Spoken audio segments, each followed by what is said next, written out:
It's difficult to imagine the pain and fear these people have endured. This was the first convoy of buses that took around 1,000 men, women and children out of besieged eastern Aleppo.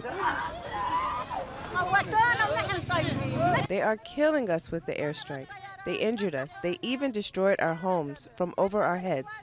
And we have come out of the rubble. Some of them were wounded, trapped in a war zone with no proper hospitals and a lack of medicine. God willing, we will return to Aleppo.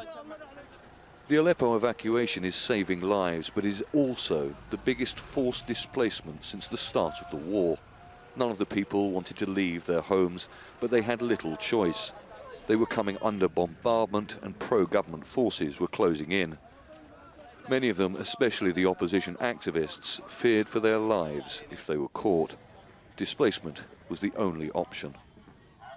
The civilians, the fighters and their families are being taken to other rebel-held areas in the north of the country.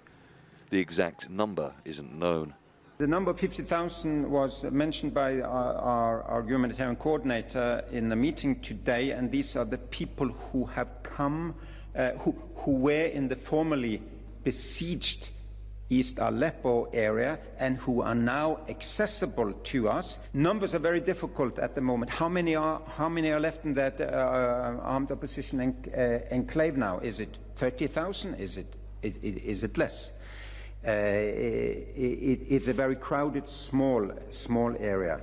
And was our original estimate of more than 250,000 people wrong for this region? The United Nations was not party to this deal, nor was it asked to supervise the operation. The ICRC and its Syrian affiliate, the Syrian Arab Red Crescent, were on the ground. But so were Russian soldiers. Russian drones were in the skies monitoring the safe passage. Syrian state TV aired these pictures of the convoy moving out. The Syrian president sounded triumphant. History is being made today. This is bigger than just saying congratulations. There's a new situation on the ground. What was before Aleppo is not the same after the liberation of Aleppo. The agreement between the Russian government and the armed opposition was mediated by Turkey. It was supposed to take effect early Wednesday, but was delayed. Iran demanding the evacuation of the injured from 2 loyalist towns in Idlib province, besieged by rebel forces. The long battle for Aleppo is over, but Syria is not on the road to peace. The evacuation is expected to take days. Thousands of people effectively being moved from one war zone into another.